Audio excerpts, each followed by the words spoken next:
Good evening, नमस्कार, स्वागत है आपका स्टडी IQ यूट्यूब चैनल पर। मैं वासु। हमारी चल रही थी रेलवे की सीरीज। रेलवे सीरीज का आज हमारा डे 36 है। हमने एक टारगेट लिया था कि रेलवे का जो कंप्लीट सिलेबस है उसे हम लोग 90 डेज के अंदर कवर करेंगे। रेशियो हमारा चैप्टर चल रहा था। रेशियो चैप्टर की आज हमारी क्लास 3 है। सेशन को स्टार्ट करने से पहले एक छोटी सी इंफॉर्मेशन, ये आपको दिख रहा है टेलीग्राम और इसके अंदर लिखा हुआ है वासु स्टडी IQ। ये टेलीग्राम का अपना चैनल है वासु स्टडी IQ नाम से।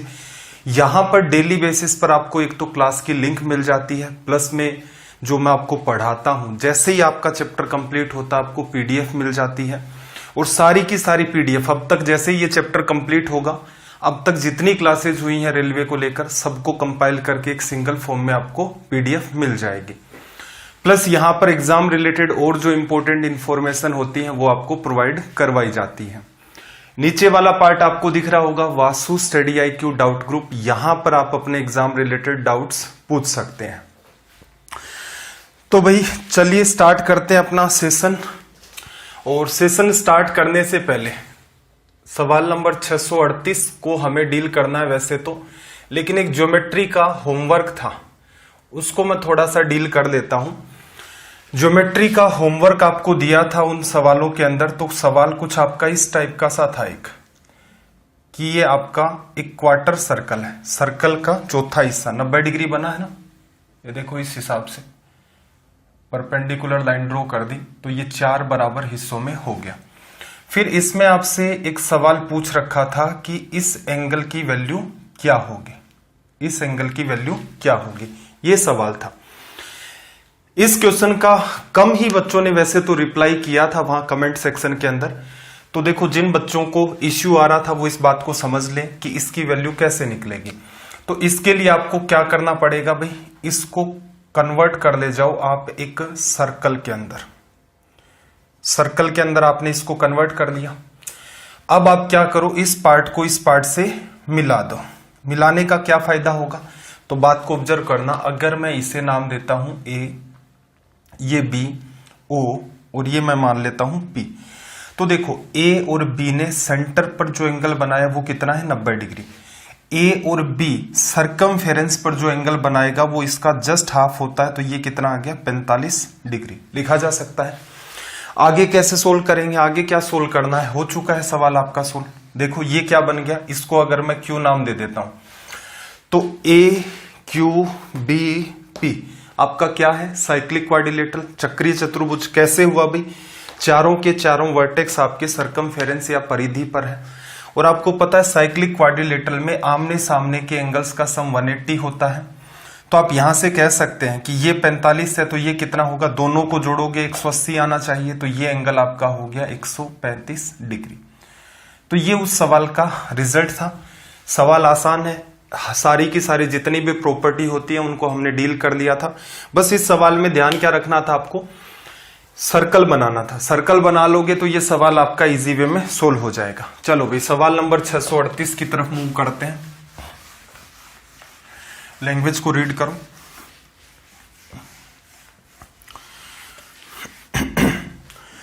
(638) में देखो इसने क्या कहा कि पहली श्रेणी और दूसरी श्रेणी के किरायों का जो अनुपात है वो 3:1 है। पहली श्रेणी और दूसरी श्रेणी में सफर कर रहे यात्रियों का अनुपात 1:50 है। एक विशेष दिन 1325 रुपए का कुल किराया वसूला गया, तो दूसरी श्रेणी से वसूला गया कुल किराया ज्ञात करें। सिंपल सवाल है। देखो फर्स्ट क्लास है आपकी और आपकी सेकेंड क्लास है, मान लो ये किसी ट्रेन की बात कर रहा है। अब यहां पर देखो किराया कितना है, तो यहां पर मैं लिख लेता हूं किराया। अगर कोई यात्री फर्स्ट क्लास में यात्रा करेगा तो उसे कितने रुपए देने पड़ेंगे, 3 रुपए। और अगर वही यात्री उसी दूरी को सेकंड क्लास में तय करना चाहता है तो उसे रुपए कितने देने पड़ेंगे, 1। क्लियर। यहां पर देखो यात्री कितने हैं आपके, पैसेंजर्स कितने हैं, तो फर्स्ट क्लास का किराया ज्यादा होता है तो जायज सी बात है कि लोग कम बैठेंगे। तो यहां यात्रा कर रहा है एक यात्री और यहां किराया कम होता है, इस वजह से यात्रा ज्यादा लोग करते हैं। ठीक है भाई, तो यहां इसने दे रखे हैं 50 यात्री। अब एक बात बताओ, कुल किराया कितना मिलेगा, तो सिंपल सी बात है भाई, कुल किराया निकालने का आसान सा तरीका है, एक यात्री से आप कितने रुपए लोगे गुणा में कुल यात्री कितने हैं। तो यहां से आपको कितने रुपए मिले, 3 गुणा 1 3 रुपए, प्लस यहां एक यात्री से 1 रुपए लेता है लेकिन यात्री 50 है तो 50 रुपए यहां से मिले। तो इसका मतलब आप कह सकते हैं कि किसी पर्टिकुलर डे में 53 रुपए मिले, लेकिन इसने कहा कि 53 रुपए नहीं है भाई, एक्चुअल के अंदर ये कितने हैं 1325 रुपए। किससे गुणा किया, डिवीजन कर दो भाई, 132 में 53 का डिवीजन करोगे 2 बार, 53 गुणा 2 कितना आ गया अपना 106, 106 में 10 जोड़ा 116, फिर 10 जोड़ा 126, फिर उसमें 6 जोड़ा, तो आपका यहां पर क्या बचा है 265। किससे गुणा कर दो भाई 5 से, देखो 50 से करोगे तो 50 को 5 से करोगे 250, 5 गुणा 3 15, तो इसका मतलब 25 बार गुणा किया। दूसरी श्रेणी से वसूल किया गया किराया, सिंपल है, ये किराया वसूला है, इसको 25 से गुणा कर दो, 25 गुणा 5 125, ये आपका रिजल्ट हो गया। एग्जाम में क्या करना था भाई, एग्जाम में ये चीजें तो आपकी समझ में है, ये अनवांटेड काम है, इसको साइड में करो, इसकी नीड ही नहीं थी। साफ साफ दिख रहा है आपको, एक लॉजिक पता है कि किराया रेलवे को कैसे मिलेगा। तो सिंपल है भाई, किसी पर्टिकुलर क्लास के अंदर एक पैसेंजर से कितने रुपए लिए जा रहे हैं और उस पर्टिकुलर क्लास के अंदर कितने लोग ट्रेवल कर रहे हैं, गुणा कर दो कुल किराया। तो साफ साफ दिख रहा था कि 3 रुपए फर्स्ट क्लास के हैं, यात्री 1 है, 3 रुपए आएंगे। 1 रुपया किराया ले रहा है सेकंड क्लास के अंदर, यात्री 50 है, तो 1 गुणा 50 50 रुपए, टोटल कितने रुपए भाई 53 रुपए। 53 किसको बताता है 1325 को, 25 से गुणा किया। तो इसका मतलब यहां पर कंपैरिजन आपने कर लिया। अगला डेटा आसान है, 25 से ही तो गुणा करना है, तो 125 और 1 0 1250। तो मेरा प्रयास ये है कि आप इन चीजों को पकड़ने की कोशिश करें। अनवांटेड जितना भी काम है प्रयास करो कि उस सारे के सारे को हटा दो। तो इससे क्या होगा, एक कम नॉलेज के अंदर भी आपके मैक्सिमम सवाल अटेम्प्ट होने स्टार्ट हो जाएंगे। चलो भाई सवाल नंबर 639।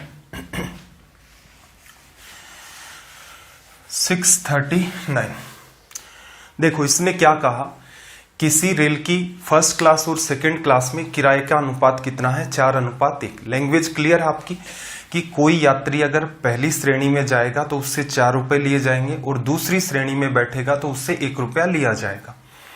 यात्रियों की संख्या का अनुपात इसने बताया, फर्स्ट क्लास में 1 यात्री ट्रेवल करता है तो सेकंड क्लास में 40 यात्री ट्रेवल करते हैं। एक दिन का कुल किराया 1100 रुपए है, तो फर्स्ट क्लास से कितना किराया मिला। तो देखो सिंपल सी बात है भाई, 4 रुपए लिए यात्री 1, 4 गुणा 1 फिर 1 गुणा 40, टोटल किराया कितना भाई 44 रुपए मिला। 44 नहीं है, 44 किसको बताता है 1100 को। 1 की वैल्यू निकाल लूं तो किसका डिवीजन कर दूं मैं 44 का, आ गई 1 की वैल्यू रेशियो में। आपसे क्या पूछा, प्रथम श्रेणी से प्राप्त किराया, प्रथम श्रेणी से कितना मिला 4 गुणा 1, टोटल 4 रुपए। 1 की वैल्यू ये निकाल ली, 4 से इसको कर दो भाई गुणा, ये 11 बार कट जाएगा, ये इसको खत्म कर देगा, तो रिजल्ट क्या आ गया आपका 100। ये आपको करना है। तो मेरा प्रयास ये है कि आप छोटी छोटी चीजों को अंडरस्टैंड करें। देखो समझ सबसे जरूरी है, जैसे पिछला सवाल आपने देखा उसको बिल्कुल डिटेल में करना ही पड़ेगा आपको। जब तक चीजें आपकी कॉमन सेंस में नहीं जाएंगी तब तक आपको डिटेल में करना पड़ेगा। एक बार चीजें आपकी कॉमन सेंस में चली गई तो इस पैटर्न का सवाल इस हिसाब से आप खत्म कर सकते हैं बड़ी ही आसानी से। चलिए अभी सवाल नंबर 640। 640।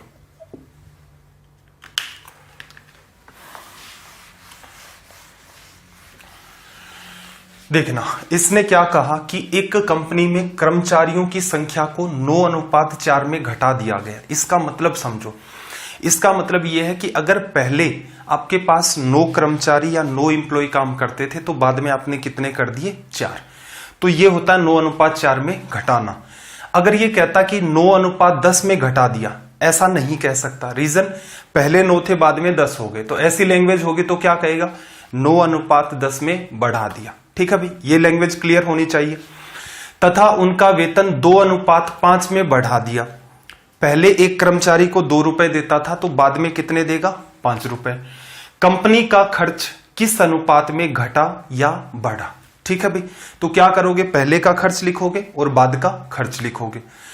कंपनी का खर्चा कहां होता है, तो आप कहोगे सिंपल सी बात है कि भी एक एम्प्लॉय को कितनी सैलरी देते हो और गुणा के अंदर कितने एम्प्लॉय काम करते हैं। जैसे एग्जांपल की बात करें, मान लो कंपनी में 20 लोग काम करते हैं, हर एक कर्मचारी को 1000 रुपए दिए जाते हैं, तो आप कंपनी का कुल खर्चा अगर निकालना चाहें तो सिंपल सी बात है, 20 कर्मचारी हैं, हर एक को 1000 रुपए दिए तो 20,000 का खर्चा हो गया।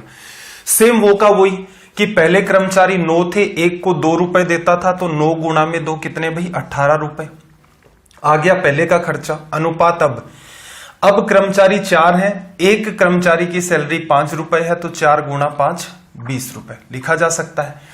इसको सोल्व कर दोगे तो कितना आ जाएगा, 9:10। इतना सा काम आपको करना था। बाकी ये सवाल इतना आसान है कि आप प्रयास करें तो ये माइंड में भी हो रहा है। डेटा आसान है इस सवाल का। चलिए भाई, सवाल नंबर 641, 641।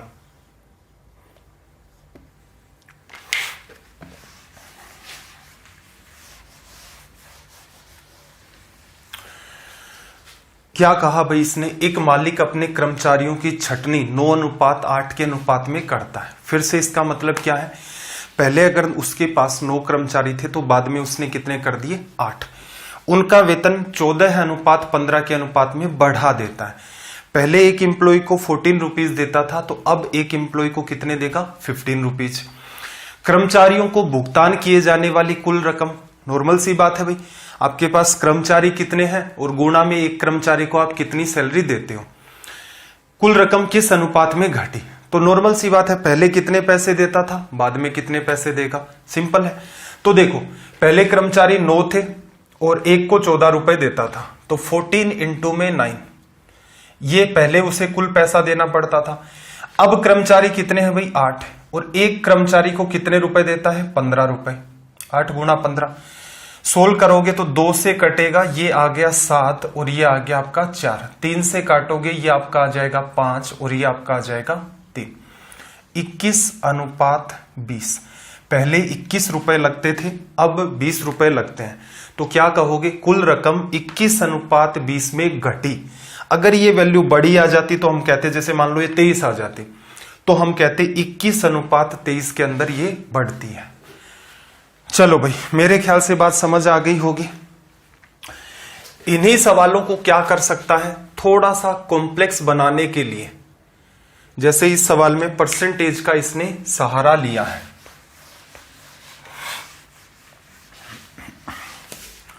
देखना, एक फैक्ट्री में प्रत्येक कामगार, हर एक एम्प्लॉय का वेतन 22:25 के अनुपात में बढ़ा दिया जाए।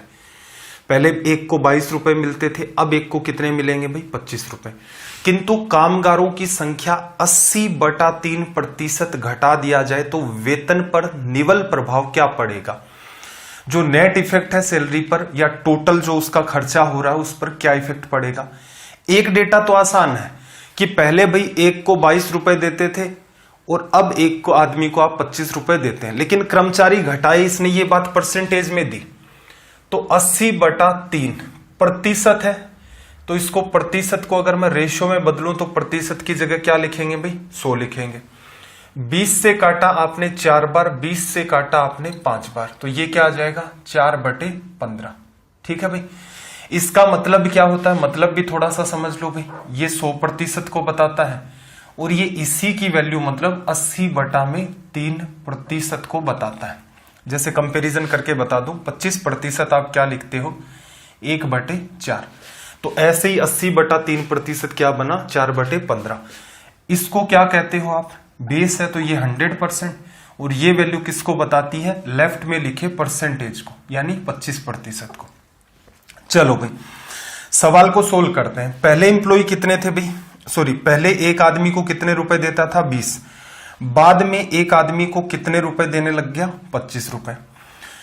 अब इसने क्या किया, 80.3% एम्प्लॉय घटा दिए। पहले 100% थे, 100% मतलब 15 एम्प्लॉय थे आपके पास। बाद में 80/3% मतलब 4 घटा दिए, तो कितने बचे आपके पास, 15 में से 4 चले गए 11। सोल्व करें, 11 से कैंसिल आउट किया 2 बार, 5 से करोगे ये 3 बार और ये आपका 5 बार, तो कितना आ जाएगा 6:5। ये आपका रिजल्ट हो गया। अब ये परसेंटेज देखो हमें पता नहीं है, किसी को भी नहीं पता होती है इस टाइप की परसेंटेज, क्योंकि अपनी टेबल का पार्ट नहीं है, तो इसका मतलब इनको सोल्व करके लिखना पड़ता है। इसकी लिखने की नीड नहीं थी, बस ये मैंने आपको समझाने के लिए कहा है। अब इसने जो रिजल्ट पूछा है, सॉरी रिजल्ट भी किस में पूछा है, परसेंटेज में। पहले 6 रुपए खर्च होते थे, अब 5 हो रहे हैं, तो कितने की कमी भाई, 1 की। 1 की कमी किस पर, 6 पर। टेबल याद करवाई थी, तो कितना आ जाएगा रिजल्ट, 16 सही 2/3%। बाकी इतना लिख लिया, साफ पता चल रहा है। 6 से 5 हुआ, 1 की कमी 1/6, 16 2/3% आप यहां पर लिख सकते हैं। चलिए भाई, सवाल नंबर 643। सवाल की लैंग्वेज थोड़ी सी बड़ी है, लैंग्वेज को एक बार रीड करो और अटेम्प्ट कर सकते हो तो बहुत अच्छी बात है, ट्राई करके देखो।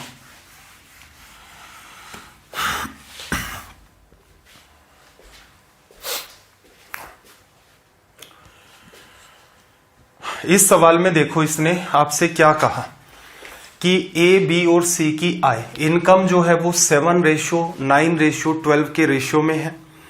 उनका खर्च या एक्सपेंडिचर का जो रेशियो है वो 8:9:15 है। यदि ए अपनी आय का 1/4वां हिस्सा बचाए तो ए, बी और सी की बचत का अनुपात आपको ज्ञात करना है। अब ये सवाल इंपॉर्टेंट हो जाता है।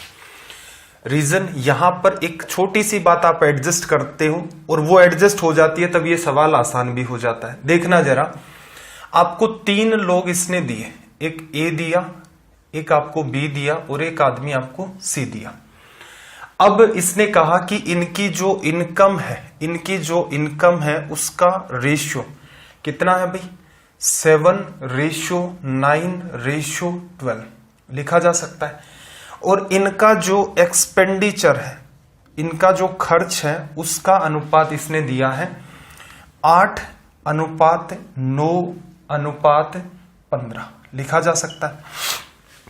अब देखो ए के बारे में इसने एक बात कही। ए क्या करता है भाई, ए के बारे में जो बात है, ए अपनी आय का 1/4 हिस्सा, उसकी जितनी भी आय है उसका 1/4 हिस्सा बचा लेता है। इसको अगर आसान भाषा में कहें तो अगर ये इनकम ऑफ ए है तो ये आपकी क्या है, सेविंग ऑफ ए। अगर ए 4 रुपए कमाता है तो उसका 1/4 करोगे तो वो 1 ही आएगा।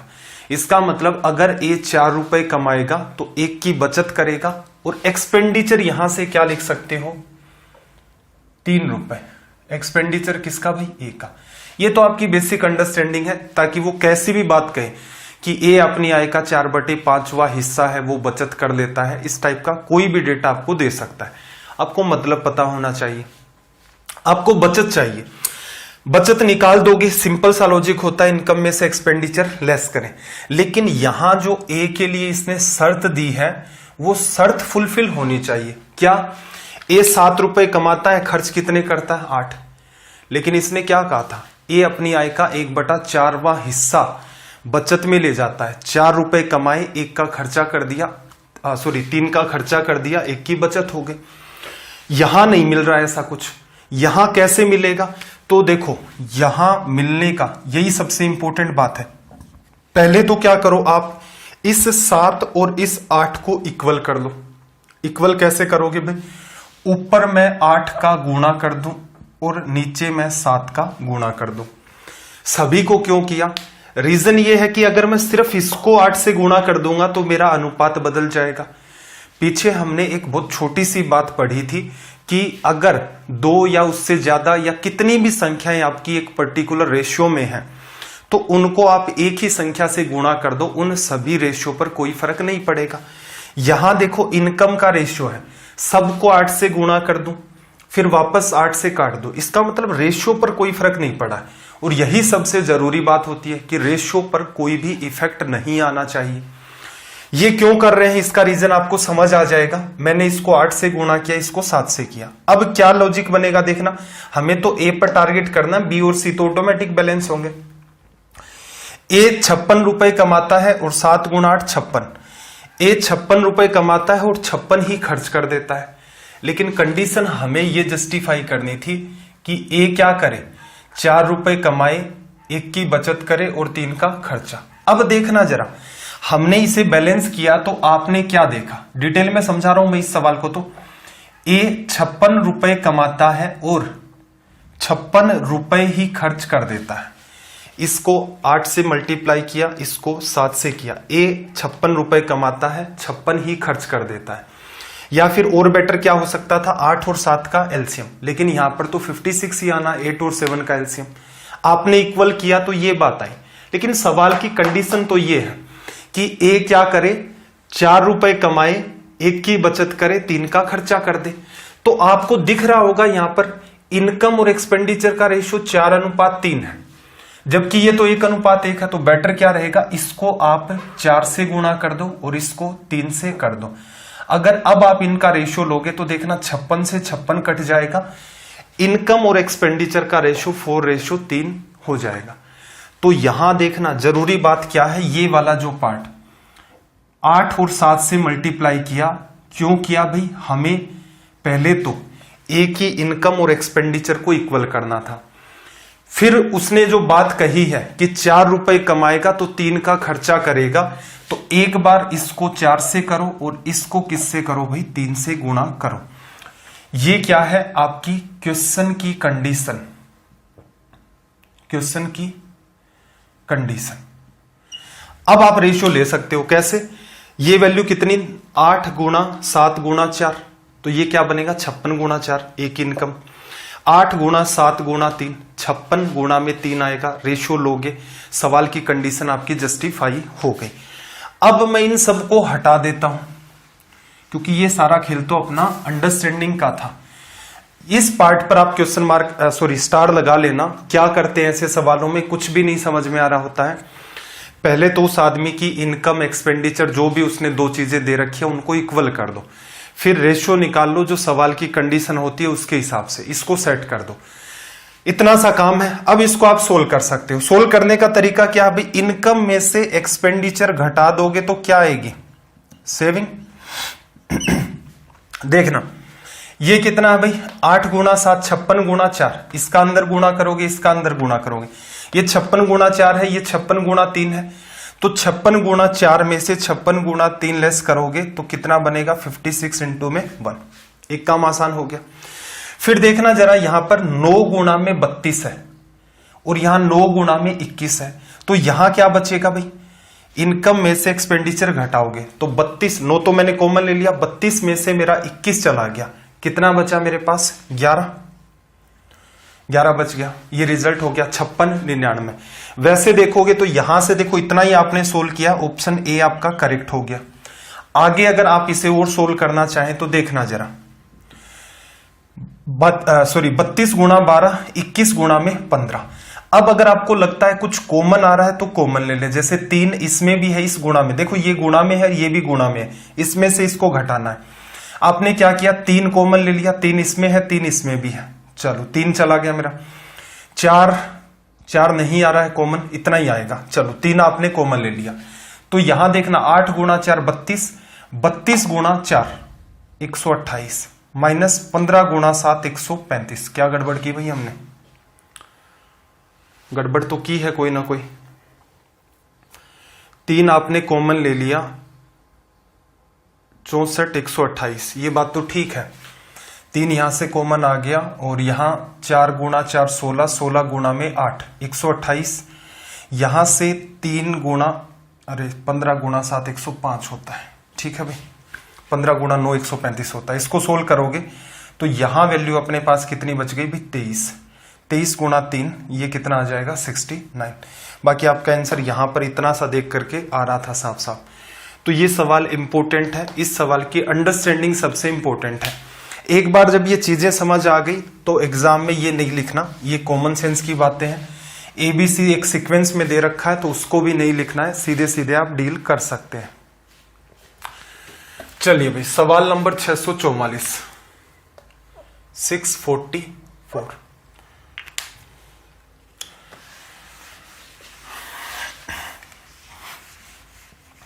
लैंग्वेज को रीड करो।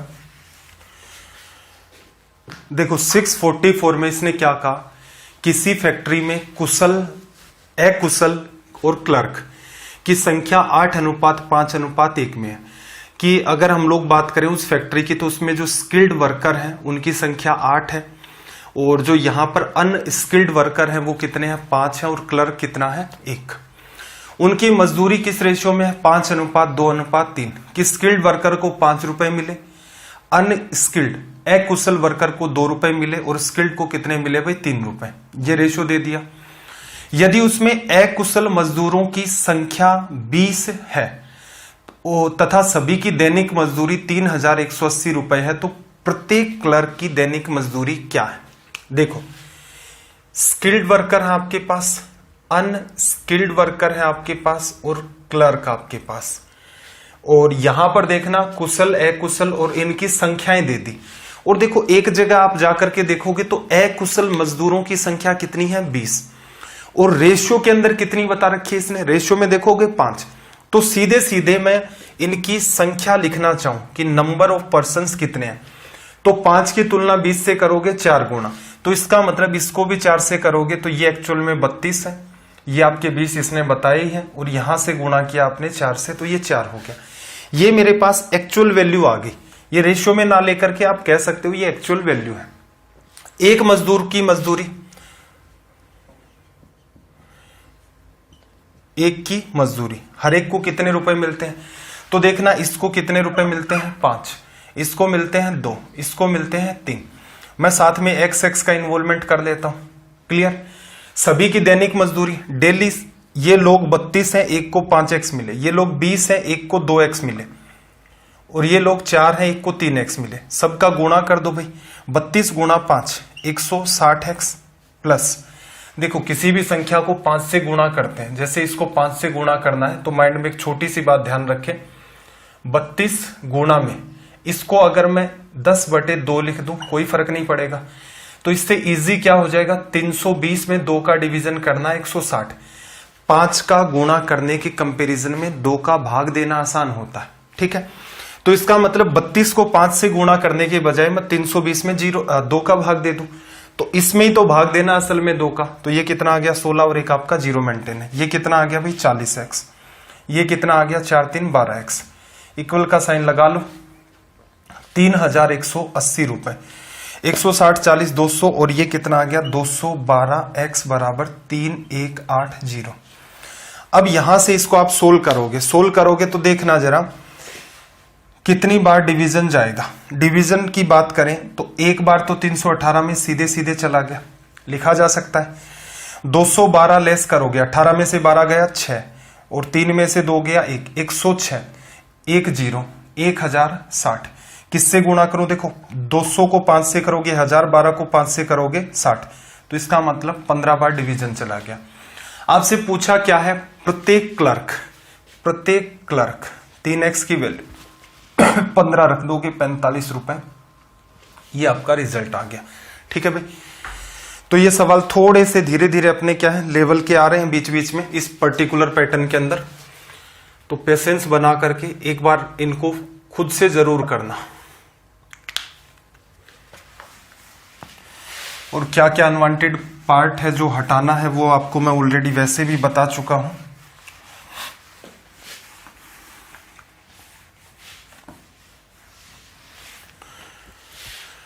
देखो क्या कहा, एक कार्यालय में पुरुष और महिलाओं के वेतन का अनुपात 15:4 है। इसका मतलब क्या हुआ, पुरुष को 15 रुपए मिलेंगे तो महिला को 4 रुपए मिलेंगे। प्रत्येक पुरुष और प्रत्येक महिला के वेतन का अनुपात 3:2 है, कि हर एक आदमी और हर एक महिला प्रत्येक पुरुष और प्रत्येक महिला के वेतन का अनुपात 3:2 है। अच्छा, ऊपर वाली लाइन को भी गलत पढ़ लिया था। एक कार्यालय में पुरुष और महिलाओं के वेतन का अनुपात, जितने भी पुरुष हैं और जितनी भी महिलाएं हैं उनका अनुपात, उनकी जो टोटल सैलरी है उसका अनुपात 15 और 4 है। अगली लाइन में उसने प्रत्येक या ईच की बात की, हर एक आदमी को 3 रुपए मिलते हैं तो हर एक महिला को कितने रुपए मिलेंगे, 2 रुपए। कुल कर्मचारियों की संख्या कितनी है, 700, तो पुरुष कर्मचारी कितने हैं।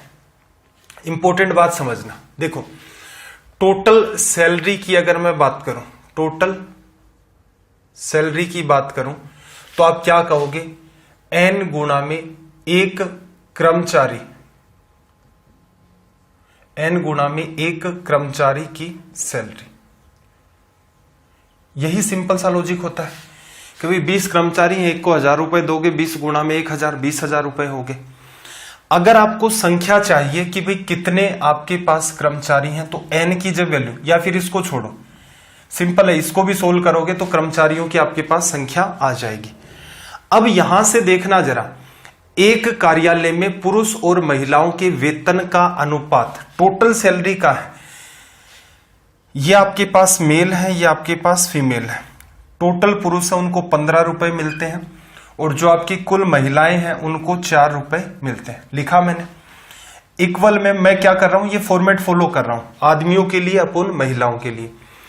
प्रत्येक पुरुष और प्रत्येक महिला के वेतन का अनुपात 3:2 है। एक आदमी को 3 रुपए मिलते हैं तो एक महिला को 2 रुपए मिलेंगे। महिलाओं, पुरुषों की संख्या मैंने x मान ली, महिलाओं की संख्या मैंने क्या मान ली, y मान ली। सोल्व कर दें, ये इससे कटेगा 2 बार, ये इससे कटेगा आपका कितनी बार, 5 बार। तो देखना जरा, 5 डिवीजन में 2 किसको बताता है, x/y। x क्या है, पुरुषों की संख्या, y क्या है आपकी, महिलाओं की संख्या। अगर दोनों का एडिशन करते हो तो कितना आता है, 7। 7 ना होकर ये कितना है भाई आपका, 700। तो आपसे पूछ रहा है कि पुरुष, कुल कर्मचारियों की संख्या 700 है, तो पुरुष कर्मचारी कितने हैं, पुरुष कितने हैं भाई, ये वाले, तो ये हो गया 500, लिखा जा सकता है। एक तरीका और भी यहां से अंडरस्टैंड करना भाई, एक तरीका और भी क्या अंडरस्टैंड कर सकते हो, उसको हटा रहा हूं, बात यही है, लेकिन इसको और ज्यादा सिंप्लीफाई करके भी सोल्व कर सकते हो। क्या, अगर आपको कर्मचारियों की संख्या निकालनी है तो क्या लिखोगे, टोटल सैलरी अपॉन में एक एम्प्लॉय की सैलरी, लिखा जाता है। यह बात मैं कर लेता हूं कि आदमी मेरे पास कितने हैं, mn का मतलब है m आदमी को बताता है, n आदमियों की संख्या को, wn किसको बताएगा, w महिला, और n क्या है, संख्या। अब देखना, इसको अगर आप सीधे सोल्व करते तो एग्जाम में आप यहां भी सीधे सीधे डील कर सकते थे। क्या, सारे आदमी हैं उनको 15 रुपए दिए जाते हैं, एक आदमी को 3 रुपए दिए जाते हैं। आदमियों की संख्या कितनी, 15/3, तो ये कितना आ गया, 5। सभी महिलाओं को 4 रुपए दिए जाते हैं और एक महिला को 2 रुपए दिए जाते हैं, तो 4/2, महिलाएं कितनी, 2। अब एक बात बताओ, 5 2 कितना, 7। 7 किसको बताता है, 700। तो पुरुष चाहिए 500, महिलाएं चाहिए 200। ये आपका रिजल्ट हो गया। ठीक है, ये सवाल ऐसा है, थोड़ा सा पार्ट लिखोगे, एग्जाम वाली बात मैंने आपको बता दी है। चलो भाई, 646, 646।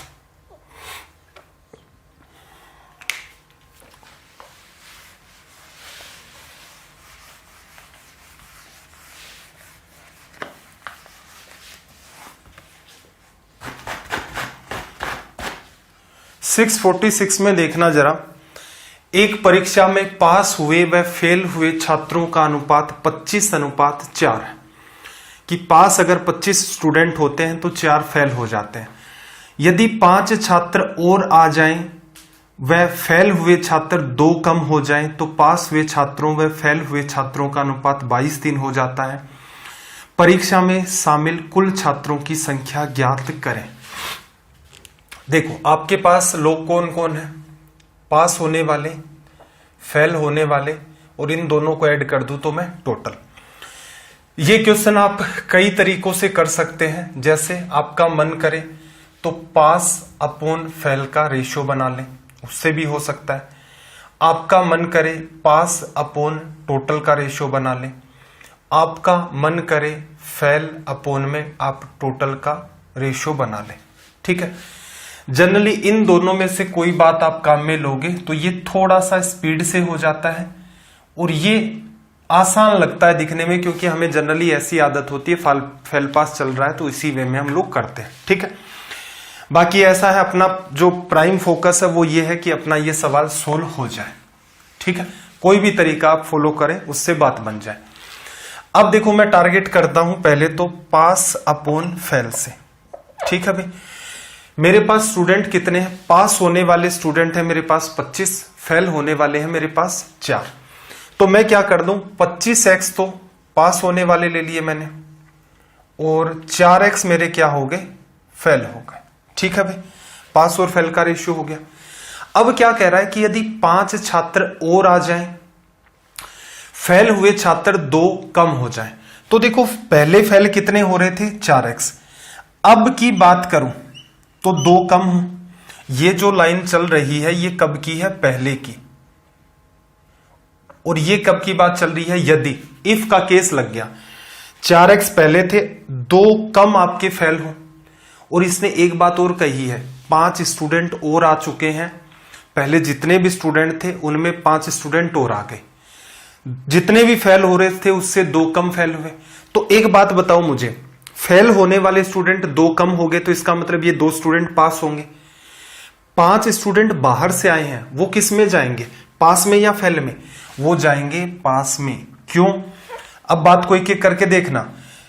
इसमें 4x स्टूडेंट फेल होते थे, 2 कम हुए, इसका मतलब ये 2 स्टूडेंट तो इधर चले गए। बाहर से 5 स्टूडेंट आए, वो फेल तो हुए नहीं है, क्योंकि फेल तो ऑलरेडी 2 कम हो रहे हैं, तो इसका मतलब वो स्टूडेंट कहां जाएंगे, यहां पर। बस ये इंपॉर्टेंट बात थी। अब का जो अनुपात है वो कितना है, 22 और 3 लिख दिया। आपको क्या वैल्यू फाइंड करनी है, 25x प्लस 4x की वैल्यू टोटल स्टूडेंट। देखना जरा, ये मत कहना कि सर अब जो स्टूडेंट है वो 5 ऐड करके बताओगे, नहीं 5 नहीं, ये ओरिजिनली स्टूडेंट थे। और ये वाली जो बात है अगर मैं पूरी की पूरी को कहूं तो ये मेरा क्या है, इफ केस, यदि ऐसा होता। ठीक है, इस पूरे के पूरे अगर पैटर्न की जो आपके सामने दिख रहा है, इसका मतलब है ये इफ केस। पहले ये था, अगर ऐसा हो जाए तो ये हो जाएगा। ठीक है, इसका मतलब आपको ओरिजिनल बात फाइंड करके बतानी है। कई बार स्टूडेंट कंफ्यूज हो जाते हैं कि जितना पहले आ रहा था उसमें 5 जोड़ दो। सवाल को ध्यान से पढ़ना, इस टाइप की एरर हो सकती है। सोल्व कर दें इसको। देखो 25 गुणा 3 75x बराबर 4x गुणा 22 गुणा 4 88x। ये 7 गुणा 3 आपका 21 और -2 गुणा ये 44। इसको इधर ले गए 75 और 13 कितना हो गया भाई, 88। ये इधर चला जाएगा 65। x की वैल्यू कितनी भाई, 5। टोटल स्टूडेंट कितने भाई, 29x। तो 29 को 5 से किया, 5 को 30 से करते 150, एक कम है तो ये कितना आ जाएगा, 145। ये आपका हो गया रिजल्ट, लिखा जा सकता है। इसको देखो क्रॉस मेथड से अगर आप ट्राई करना चाहें तो थोड़ी सी आपको सावधानी रखनी पड़ती है डेटा लिखते टाइम। ओरिजिनली स्टूडेंट आपके पास कितने हैं भाई, 25x और 4x। ठीक है, बाद में अनुपात कितना बन रहा है, ये क्या चल रहे हैं आपके पास और फेल। बाद में अनुपात बन रहा है 22 और 3 का। ठीक है भाई, अब यहां देखना पास वालों के साथ क्या हुआ, फेल वालों के साथ क्या हुआ। फेल होने वाले जो स्टूडेंट थे आपके वो क्या हो गए, 2 कम हो गए, -2। ठीक है, पास होने वालों की अगर मैं बात करूं तो देखो 5 स्टूडेंट तो बाहर से आए, वो भी पास हुए हैं, और 2 फेल वाले भी किस में चले गए हैं, पास में। यहां देखो क्रॉस मेथड काम में लिया जा सकता है, लेकिन सावधानी रखनी है। ठीक है, आपको लगे आप कंफ्यूज हो सकते हैं तो बेटर है इसको प्रीफर करें। बाकी देखना 25 गुणा 3 75, 22 गुणा 4 88, 88 में से 75 चला गया 13x। 7 गुणा 3 21, इसमें से इसको लेस करना होता था लेकिन एक माइनस आ गया, इसका मतलब माइनस माइनस प्लस, तो 44 21 आपका कितना, 65। x की वैल्यू साफ साफ आपको दिख रही है कितनी है, 5। ये स्टूडेंट आपको निकालने हैं 29x, तो ये कितने हो गए भाई, 145। तो क्रॉस मेथड काम करता है, बहुत सारी जगह काम करता है, लेकिन ध्यान क्या रखना है, इसमें गलती होने के चांसेस ज्यादा है। अगर आपकी समझ में क्रॉस मेथड अच्छे से नहीं आया है तो आप इसको अवॉइड करें, इसको प्रीफर कर लें। चलिए भाई अगले सवाल की बात करें, क्वेश्चन नंबर 647। 647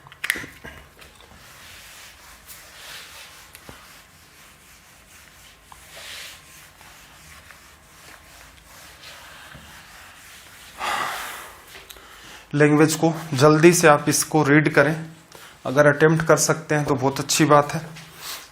देखना इसने क्या कहा, एक कक्षा में लड़कों और लड़कियों के बीच अनुपात 6 और 5 है। 8 अधिक लड़के कक्षा में भर्ती हों और 2 लड़कियां कक्षा छोड़ दें तो यह अनुपात क्रमशः 11:7 हो जाता है। अब कक्षा में कितने लड़के हैं देखना जरा, बॉयज और गर्ल्स। ठीक है भाई, क्या रेशियो चल रहा है 6 और 5, तो लड़के 6x मान लिया आपने, लड़कियां 5x मान ली। अब इसने क्या कहा 8 लड़के और आ जाए, 8 आ गए, 2 लड़कियां क्लास को क्या करें छोड़ दें, छोड़ दिया, तो अब ये अनुपात जो है वो कितना हो जाएगा 11:7। ठीक है, अब कक्षा में कितने लड़के हैं, अब रिसेंट की बात कर रहा है तो आप सोल्व कर दो पहले, तो इसका कंक्लूजन निकाल लेंगे। देखना पहले x को सोल्व कर दो मैं, 11 गुणा 5 55x, 7 गुणा 6 42x, इधर 55x बन रहा है, इधर 42 बन रहा है, 42x को राइट में भेज दोगे तो कितना आ जाएगा 13x। 8 गुणा 7 56 माइनस 2 इधर आ जाएगा, 56 में 22 आप ऐड करोगे, 56 में 20 ऐड किया तो देखो 66 76 और ये कितना आ जाएगा 78। x की वैल्यू यहां से कितनी आ गई 6 लिखा जा सकता है। अब कक्षा में कितने लड़के और लड़कियां, ये तो कब की बात है पहले की, तो 6 गुणा 6 आपका 36 तो पहले थे, 8 लड़के और आ गए, 8 और 6 14 44 आपका क्या हो गया रिजल्ट। ठीक है भाई, आप इसको कैसे भी डील कर सकते, आपका मन करता तो आप बॉयज अपोन में टोटल भी टारगेट कर सकते थे। कैसे भाई, 6x तो लड़के 5x लड़कियां, तो कुल स्टूडेंट कितने 6 और 5 11x। क्या लिख रहा हूं मैं, बॉयज अपोन में टोटल। 8 लड़के आ गए तो लड़कों में बढ़ा दो, 2 लड़कियां चली गई तो देखो क्लास पर क्या फर्क पड़ा, 8 लोग आए 2 लोग चले गए, तो क्लास में 6 लोग तो बढ़े, तो टोटल स्टूडेंट 6 बढ़ गए। रेशियो बाद में क्या है, लड़के 11 हैं लड़कियां 7 हैं, तो टोटल कितना भाई 11 तो लड़के, नीचे 11 और 7 18, टोटल का रेशियो ऐसे लिखते 11 11 121, 18 6 आपका 108, 108 उधर चला जाएगा तो ये कितना आ जाएगा 13x, 18 8 आपका 144 हो गया, माइनस 11 गुणा 6 66 हो गया। ठीक है भाई, इसको आप इसमें से लेस करोगे तो ये 8 आ जाएगा, 6 1 7, ये 7, x की वैल्यू फिर से कितनी आ गई आपकी 7 निकल के, 13 6 78 6 निकल के आ गई, 6 6 36 प्लस 8 करोगे ये आपका रिजल्ट आ जाएगा। आप चाहें तो इसमें क्रॉस मेथड लगा सकते हैं, एक बार के लिए मैं आपको हिंट दे देता हूं, बॉयज वर्सेस गर्ल्स कितने हैं भाई 6x और आपके 5x लिखा, और आगे रेशियो कितना बन रहा आपका 11 7। हुआ क्या है, लड़के 8 बढ़े हैं, लड़कियां 2 कम हुई, क्रॉस में देखो सोल्व करो, 55 6 7 42 तो कितना भी 13x, 8 7 56 माइनस माइनस प्लस हो जाएगा, ऐड करोगे 78, किससे गुणा किया x की वैल्यू 6 आ गई, 6 गुणा 6 36, यहां ध्यान रखना प्लस 8 44।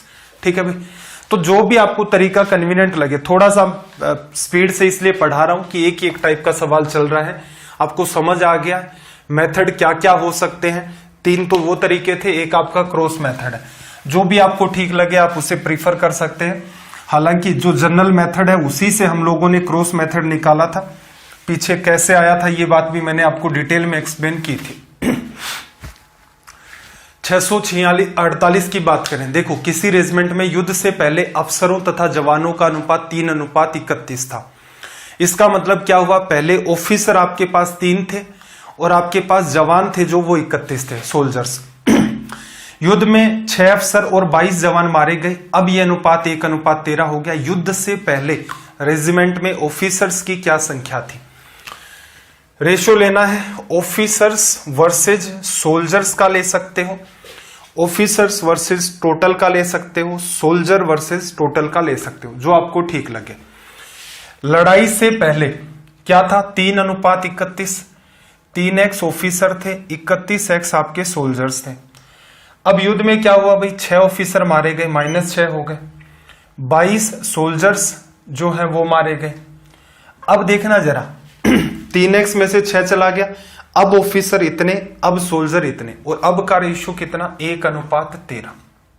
पहले x को सोल्व करते हैं, 13 गुणा 3 39, ये 31 इधर आ जाएगा, 39 में से 31 लेस कर दिया 8x इक्वल 13 गुणा 6 78, इस साइड में चला गया, -22 1 से गुणा होगा -22 होगा। 78 में से 22 को लेस करोगे, 78 में से अगर 20 करें 58 और 2 करोगे 56। एक्स की वैल्यू कितनी आ गई भाई 7, 8 से काट दिया। लड़ाई से पहले रेजिमेंट में ऑफिसर्स थे ये 3x। एक्स की वैल्यू रख दोगे 7 गुणा 3, आपका रिजल्ट आ गया 21, लिखा जा सकता है। इजी है, मतलब ये एक बार अंडरस्टैंडिंग डेवलप हो गई तो इन सवालों को आप सीधे सीधे सोल्व कर सकते हो। 649 देखना भाई, 649 649। देखो इसने क्या कहा कि किसी परीक्षा में कोई एग्जाम है, उसमें चयनित और अचयनित, सेलेक्टेड स्टूडेंट और नॉन सेलेक्टेड स्टूडेंट्स कैंडिडेट्स का अनुपात 5:1 है। मतलब सिंपल सा है, चयनित होने वाले 5 स्टूडेंट हैं, अचयनित उम्मीदवार आपके पास 1 है। यदि 100 विद्यार्थी परीक्षा में अनुपस्थित रहे तथा चयनित उम्मीदवारों की संख्या 20 कम हो जाए तो चयनित व अचयनित उम्मीदवारों का अनुपात 6:1 हो जाएगा। देखो रेशो किसका बन सकता है, कुछ कैंडिडेट सेलेक्टेड है, कुछ नॉन सेलेक्टेड है, और इनको ऐड कर दोगे तो टोटल कैंडिडेट आएंगे। आपका मन करे तो सेलेक्टेड वर्सेस नॉन सेलेक्टेड ले सकते हो, सेलेक्टेड वर्सेस टोटल ले सकते हो, नॉन सेलेक्टेड वर्सेस में टोटल ले सकते हो, जैसा आपका मन करे। आपको हर सवाल तीनों ही मेथड से और प्लस में क्रॉस मेथड पर कमांड बनाना चाहते हो तो क्रॉस मेथड। ये जो सवाल आपके चल रहे हैं इस टाइप के 4 तरीके आपके पास डील करने के, आप खुद से जब इनको करें चारों ही मेथड से करें, ठीक है। ऑटोमेटिक आप फिर लैंग्वेज समझ के कर सकते हो कि भाई ये वाला ठीक रहेगा, या बाय चांस किसी एक लैंग्वेज में कंफर्ट नहीं हो तो टोटल वाली लैंग्वेज को भी आप फॉलो कर सकते हैं। तो ये तो आपका होमवर्क रहेगा। किसको लें भाई, चलो सेलेक्टेड वर्सेज में टोटल को टारगेट कर दूं, चयनित उम्मीदवार और कुल उम्मीदवार। चयनित उम्मीदवार कितने भाई 5x, अचयनित 1 है तो टोटल कितने भाई 5 और 1 6x हो गए, ठीक है।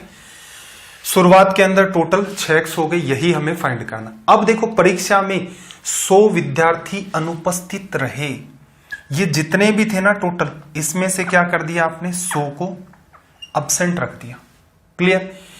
चयनित उम्मीदवारों की संख्या 20 कम हो गई, इनको 20 कम कर दिया। कोई और दिमाग लगाना है, कहीं दिमाग नहीं लगाना। अब देखो सेलेक्टेड कैंडिडेट कितने हैं रेशियो में 6, नॉन सेलेक्टेड कितने 1, लेकिन आपको तो नीचे क्या लिखना है टोटल, तो 6 और 1 कितना 7। एक्स को सोल्व करो, 7 गुणा 5 35x, 6x गुणा 6 36x, 35 इधर जाएगा माइनस का हो जाएगा 35, 36 में से 35 गया, x बचा। 7 गुणा 20 माइनस का 140, और ये 100 गुणा 6 माइनस का 600, ये इधर आएगा।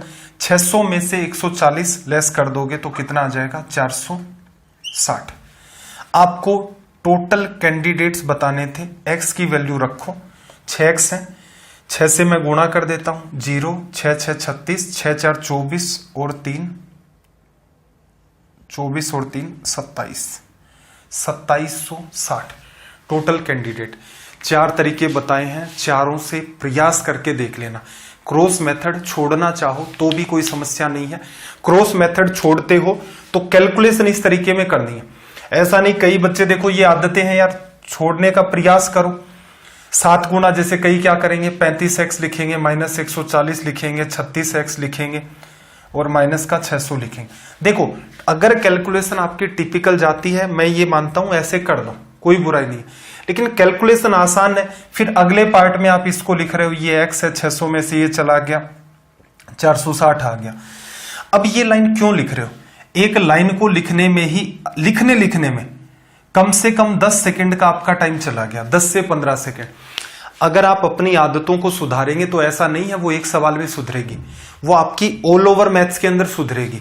रीजनिंग के अंदर भी यही पैटर्न होता है, आप कुछ आदतें अपनी इंप्रूवमेंट करो, वो ऑल ओवर रीजनिंग के अंदर ही इंप्रूव होती है। तो ये ना समझे कि गुरुजी 10 सेकंड से क्या फर्क पड़ता है, 10 सेकंड से एक सवाल के हिसाब से तो कोई फर्क नहीं पड़ता है, 5 सवाल के हिसाब से भी कोई फर्क नहीं पड़ता है। लेकिन पूरे पेपर में अगर आप देखते हो कि ज्ञान उतना ही है, सवाल वैसे ही सोल्व कर रहे हो, अनवांटेड लिख रहे हो, काम वो का वही करना पड़ रहा है, मल्टीप्लाई है, ये है वो है, तो बेटर है कि ये जो हर जगह 10 12 15 सेकंड इस टाइप की आपके अंदर आदत है उसको छोड़े। चलिए भी सवाल नंबर 650 की बात कर लेते हैं। Question number 650। सबसे पहला काम है आप लैंग्वेज को रीड करें।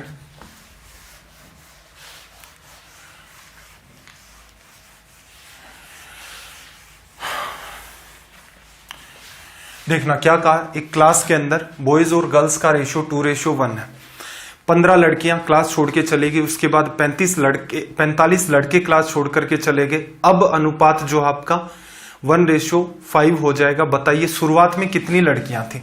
किसी का भी रेशियो ले लो भाई, बॉयज वर्सेस गर्ल्स को टारगेट कर लो। लड़के कितने थे शुरुआत में? 2x। लड़कियां कितनी थी? x। ये तो स्टार्टिंग की बात है। इसका मतलब आपको किसकी वैल्यू निकालनी है? शुरुआत में गर्ल्स कितनी थी, x की वैल्यू निकालनी। अब देखो क्या हुआ, 15 लड़कियां छोड़कर चली गई, x में से 15 कम कर दिया। उसके बाद 45 लड़के भी छोड़ के चले गए, जितने थे उनमें से 45। तो अब ये लड़के हैं, अब ये लड़कियां हैं। अनुपात कितना बता रहा भाई? 1:5। सोल्व करें, x को निपटाओ पहले। 5 गुणा 2 10x, ये x से इधर आ जाएगा, लेफ्ट में 9x। 45 गुणा में 5, ये माइनस का है, ये उधर चला जाएगा। ये आपका -15 1 से गुणा होगा, -15। देखो 5 को 40 से करोगे कितना आएगा आपके पास? 200। 5 गुणा 5 25। तो इसका मतलब ये 225 प्लस का है, 15 लेस करोगे तो ये कितना आ जाएगा? 210। x की वैल्यू निकालोगे, 9 गुणा में 2 18 और 3 बचा। क्या गड़बड़ की है भाई हमने? लड़के तथा लड़कियों का अनुपात। 15 लड़कियां क्लास छोड़ के चली गई, 45 लड़के क्लास छोड़ करके चले गए। और ठीक है, बात तो इतनी सी बन रही है। ये आपका 5 गुणा 2 10, ये आपका x इधर आ गया। 5 गुणा 5 25, 5 गुणा 4 20 और 2 22। 45 गुणा 5 225, और उसमें से ये लेस कर दिया, आपके पास 210 आ गया। 9 गुणा 2 18। कैलकुलेशन में गड़बड़ की है भाई। The ratio of number of boys to that of girls in a group 2:1 इसने बताया है। 15 लड़कियां क्लास छोड़कर चली जाएं, 15 छोड़ दी हैं। उसके बाद 45 लड़के भी क्लास छोड़कर चले जाएं, तो यह अनुपात 1:5 हो जाता है। और रेशियो की सीक्वेंस में था बॉयज वर्सेस गर्ल्स में। चलो एक लास्ट ट्राई और करके देख लेता हूं। 5 गुणा 2 10x हो गया, ये आपका x हो गया, इधर आएगा 9x। ठीक है, कोई समस्या नहीं है। 5 को 40 से करते हो तो आपका 200 और ये 5 और आ गया 225। 225 आपका इधर जाएगा, इधर माइनस का 15। 225 में से 15 लेस किया 210। 9 गुणा में 2 18। 18 के बाद आपके पास 3 बचा, तो फिर ये 9 3 27 है, तो पॉइंट्स में चला गया। ऐसा तो संभव नहीं। ठीक है भाई, देख लेना इसका क्या रिजल्ट होगा। देखो हो सकता है कि कोई मिस्टेक मैंने कर रखी हो, मेरे पकड़ में नहीं आ रही है। कई बार ऐसा होता है ना, जैसे बहुत बार डेटा चलते चलते ऐसा भी लिख दिया था एक सवाल में, इधर 360 में कुछ डिवीजन करना था, अगली लाइन में 300 का डिवीजन कर दिया। ठीक है, तो कई बच्चे ऐसे भी कमेंट कर देते हैं, जैसे कई बार स्ट्रीम के अंदर कि सर ये दिख क्यों नहीं रहा आपको। तो पहली बात तो आप प्रीमियर देख रहे हैं, ये लाइव क्लास नहीं चल रही, आपकी प्रीमियर चल रहा है। ठीक है, अब इसमें विशेष ध्यान रखें, जो मैंने मिस्टेक कर दी है अब वो मेरे पकड़ में नहीं आ रही है। हो सकता है वो आपको मिस्टेक दिख रही हो, पैटर्न आपको पता चल गया है कि कैसे इनको डील करना है। चलो भाई 651 651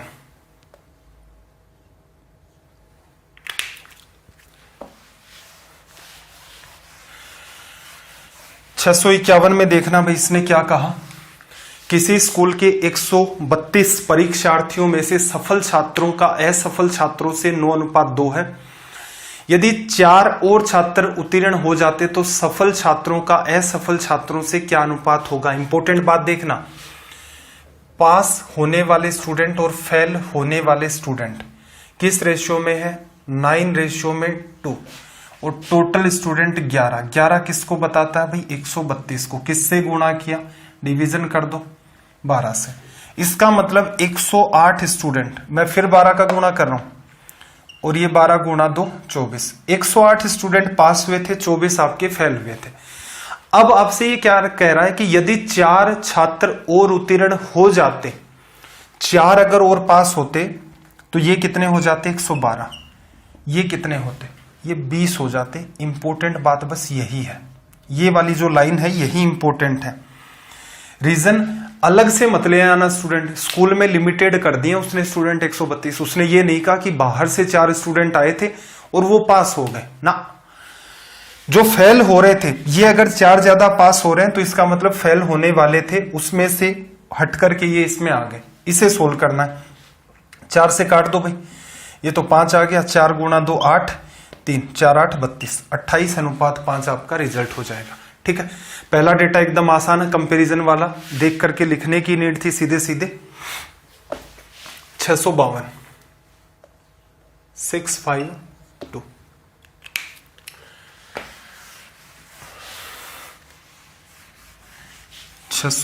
लैंग्वेज को रीड करो एक बार के लिए।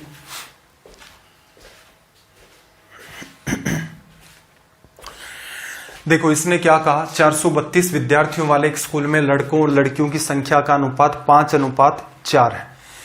जब स्कूल में कुछ नए लड़के लड़कियां दाखिल हो जाते हैं तो लड़कों की संख्या 12 और बढ़ जाती है तथा लड़कों तथा लड़कियों का अनुपात बदलकर 7:6 हो जाता है। कितनी नई लड़कियों ने दाखिला लिया? अब सिंपल सा लॉजिक लगाओ। पहले तो ये देखो असल में शुरुआत में लड़के और लड़कियां है कितने, तो देखना जरा, 5:4। टोटल स्टूडेंट कितने भाई? 9। ये 9 किसको बताता है? 432 को। किससे गुणा किया? 9 गुणा में 4 36। ठीक है भाई, 36 के बाद यहां पर कितना बचा? 7 और 6 13, 9 8 72। 48 को 5 से गुणा करना है, 240 आ गया। 48 गुणा 4, 8 4 32, 4 4 16, 3 19, 200 300 और 9 4 13। ठीक है, आपके पास लड़के कितने हैं? 240। आपके पास लड़कियां कितनी है स्कूल में? 192। अब आप टारगेट किसको कर लो भाई? बॉयज और गर्ल्स को। ठीक है भाई, आपका मन करे बॉयज टोटल को भी कर सकते हो, बॉयज वर्सेज में आप टोटल, गर्ल्स वर्सेज में आप टोटल, कैसा भी आपका मन करे वैसे डील कर सकते हैं। देखना, लड़के 240 हो गए, लड़कियां कितनी भाई? 192। अब इसने आपसे क्या कहा कि लड़कों की संख्या 12 बढ़ गई, तो मैं इसमें 12 बढ़ा करके लिख देता हूं। 240 में 12 जोड़ दिया। अब लड़के कितने हो गए आपके? 252। लड़कियां कितनी है भाई? लड़कियां मुझे नहीं पता कितनी बढ़ी, मैंने मान लिया X बढ़ गई है। अब ये अनुपात जो है लड़कों और लड़कियों का कितना हो गया? 7:6 लिखा जा सकता है। चलो भाई सोल्व करें। 7 से कट रहा है, देख लेते हैं। 7 से कट रहा है, 7 3 21, 4 बचा, 7 6 42, 6 गुणा 6 सॉरी 36 गुणा 6 216 बराबर 192 प्लस x। x की वैल्यू लेस करोगे, 192, 8 इधर वाला 16 उधर वाला, तो 24 आपका रिजल्ट आ जाएगा। ठीक है भाई, ये सिंपल सा सवाल था। चलिए सवाल नंबर 653। थोड़ी सी डिफरेंट आपकी लैंग्वेज आई है अब इन सवालों में। स्पीड कहीं कहीं आपको लग सकता है कि फास्ट हो रही है।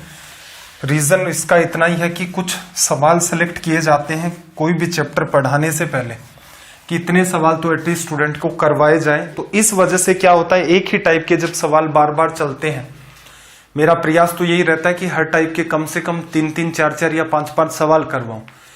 जो इंपॉर्टेंट टाइप है उनके तो 6-6 सवाल भी हो जाते हैं अपने, तो वहां पर 1 या 2 सवाल करवाने के बाद कई बार स्पीड थोड़ी सी फास्ट हो जाती है। तो आप इन चीजों को तो थोड़ा मैनेज करें।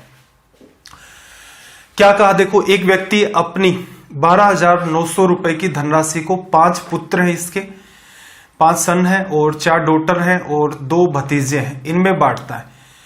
प्रत्येक पुत्री को भतीजे से 4 गुना प्राप्त करता है और प्रत्येक पुत्र भतीजे से 5 गुना धन प्राप्त करता है। ठीक है भाई, देखो क्या लिख सकते हो, सन, डॉटर, नेफ्यू। ठीक है, भतीजे को अगर 1 मिला तो डॉटर को कितना मिला भाई? 4 गुना, इसका 4 गुना। भतीजे को 1 मिला तो ये सन को कितना मिला? 5 गुना। ये कंपैरिजन इसने एकदम आसान दे रखा है, सीधे सीधे रेशियो बन गया। अब आपसे क्या पूछ रहा है कि प्रत्येक पुत्र, ये तो हो गया आपका प्रत्येक पुत्री का हिस्सा। हर एक डॉटर को मैं मान लेता हूं x ले लो, हर एक पुत्र को 5x रुपए मिलते हैं, डॉटर को 4x मिलते हैं और जो नेफ्यू है उसको x रुपए मिलते हैं। अब ये है कितने? 5 बेटे हैं इसके, 4 आपके पास बेटियां हैं और 2 आपके पास भतीजे हैं। तो 5 लोगों को 5x के हिसाब से कितने रुपए मिले भाई? 25x। 4 लोगों को 4x के हिसाब से कितने मिले 16x, 2 लोगों को x के हिसाब से कितने मिले 2x। ऐड करोगे आप यहां से 16 2 18, 18 25 आपका 8 5 13 43x। ये कुल रुपए उसे देने पड़े और ये किसको बताता है 12,900।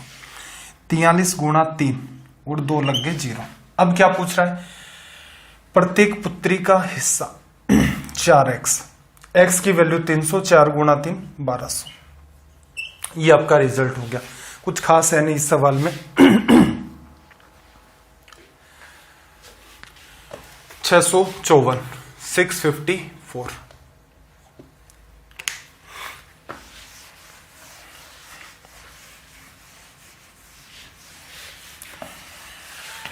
देखो इसने क्या कहा 654 में 53 रुपए को ए बी सी में इस प्रकार से बांटना है। ए बी से 7 रुपए अधिक प्राप्त करता है, बी को जितने भी मिलेंगे उससे 7 ज्यादा, और सी से और बी जो है वो सी से 8 रुपए अधिक प्राप्त करे तो उनके हिस्सों का अनुपात देखना। एक आपके पास ए है, एक आपके पास बी है और एक आपके पास सी है। अब मैं क्या करता हूं, सी को x रुपए दे देता हूं, बी क्या करता है सी से 8, तो बी को कितने रुपए मिलेंगे भाई x प्लस 8 मिलेंगे। ए को कितने मिलेंगे, इससे भी 7 रुपए ज्यादा, x प्लस 8 तो इसको मिल गए, 7 और ऐड कर दोगे 8 7 15। सभी को मिलाकर के कितने रुपए मिले हैं 53 रुपए। सबका अलग अलग हिस्सा निकालना, x की वैल्यू निकाल लो।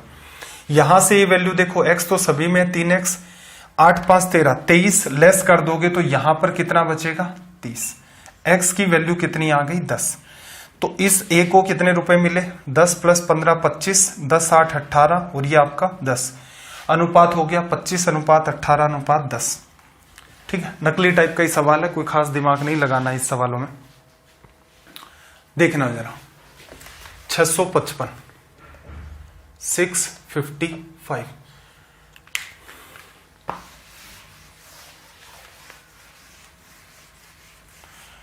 655 लैंग्वेज को आप रीड करें यहां पर।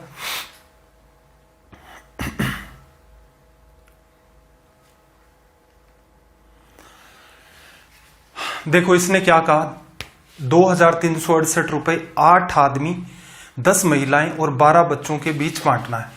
प्रत्येक आदमी को महिला से 25% ज्यादा और महिला को प्रत्येक बच्चे से 25% अधिक मिलता है। प्रत्येक महिला के द्वारा प्राप्त राशि ज्ञात करें। देखो आदमी है, औरत और बच्चा। अब इसने क्या कहा प्रत्येक महिला को बच्चे से 25% अधिक, 25% 1/4 होता है, तो बच्चे को अगर 4 रुपए मिलेंगे तो इसको कितने मिलेंगे 5 रुपए मिलेंगे, लिखा जा सकता है। फिर आगे देखना जरा, प्रत्येक आदमी को प्रत्येक महिला से 25% ज्यादा, महिला को अगर 4 रुपए दोगे तो आदमी को 5 रुपए मिलेंगे।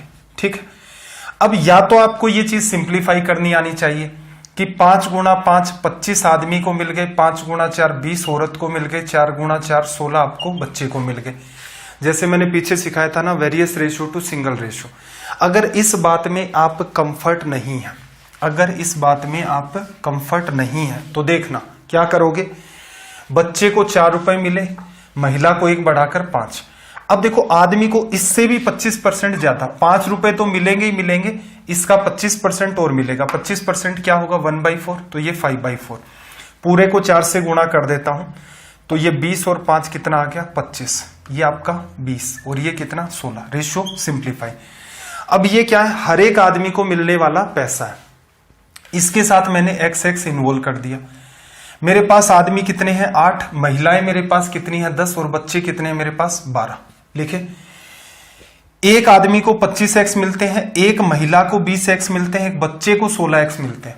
इनकी संख्या आपके पास इधर है। प्रत्येक महिला 20x रुपए लेती है, 20x की वैल्यू निकालनी। सोल्व करें, देखो 25 गुणा 8 200, 20 गुणा 10 200, 16 गुणा 12, तो ये तो देखो सीधे सीधे सोल्व हो गया 400।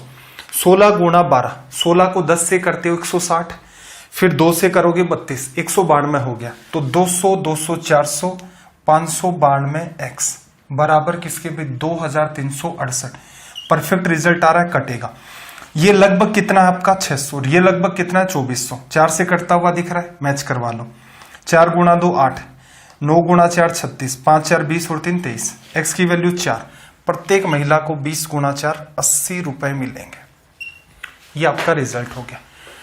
ठीक है भाई, कई सारे सवाल इसीलिए लिए थे मैंने कि कोई कंफ्यूजन ना हो आपके माइंड में किसी भी टाइप का। सवाल नंबर 656 ये रहेगा आपका होमवर्क। स्क्रीनशॉट ले लो भाई इस सवाल का और रिप्लाई भी एटलीस्ट उनका किया करो जो जो आपको काम दिया जाता है। चलिए भाई, अब देखो ये जो भी सीक्वेंस आपका चल रहा है, आज के कई सारे सवाल थे आपके इंपॉर्टेंट थे। जो बच्चा आज ही जुड़ा है, अगर वो रेलवे की तैयारी कर रहा है और उसे सिलेक्शन चाहिए तो रेलवे की जो सीरीज है उसे डे 1 से देखें। ठीक है, आप 5 या 6 क्लास देखो। 5 या 6 क्लास के अंदर आपको एक ड्रास्टिक इंप्रूवमेंट खुद के अंदर देखने को मिलेगा कि क्वेश्चन सोल्व भी हो रहे हैं और आपका टाइम भी बचना स्टार्ट हो रहा है। तो ये पैटर्न आप फॉलो कर सकते हैं। आपको ये हमारे सेशन कैसे लगते हैं? अच्छे लगते हैं तो भी कमेंट किया करें, और आपके अगर कोई सुझाव है तो भी आप कमेंट करके बताएं। ठीक है, सुझाव वो बच्चे तो मत ही देना जो 1-2 दिन से क्लास देख रहे हैं, पिछला कोई पार्ट वो देखना नहीं चाह रहे हैं। ठीक है, ऐसे सुझावों का लेकर भी क्या करेंगे, अगर आप स्टार्टिंग से डे 1 से चल रहे हैं या रेगुलर बेसिस पर जैसे रेशियो चला तो इस चैप्टर को पूरा आप पढ़ रहे हैं, तब आप सुझाव दें तो ठीक भी लगेगा कि हाँ सर मैं ये पार्ट देख रहा था लेकिन यहां पर कंफ्यूजन क्रिएट हो रहा है या मुझे चीजें समझ नहीं आ रही हैं, तो वो बच्चे बिल्कुल अपना सुझाव रख सकते हैं। पीडीएफ कहाँ मिलेगी और डाउट कहाँ पूछ सकते हैं, इनकी लिंक कहाँ मिलेगी, सारा कुछ मैंने वीडियो की स्टार्टिंग में आपको एक्सप्लेन कर दिया था। आपका दिन रात सब मंगलमय हो। चलिए फिर मिलते हैं अगली क्लास में। जय हिंद, जय भारत।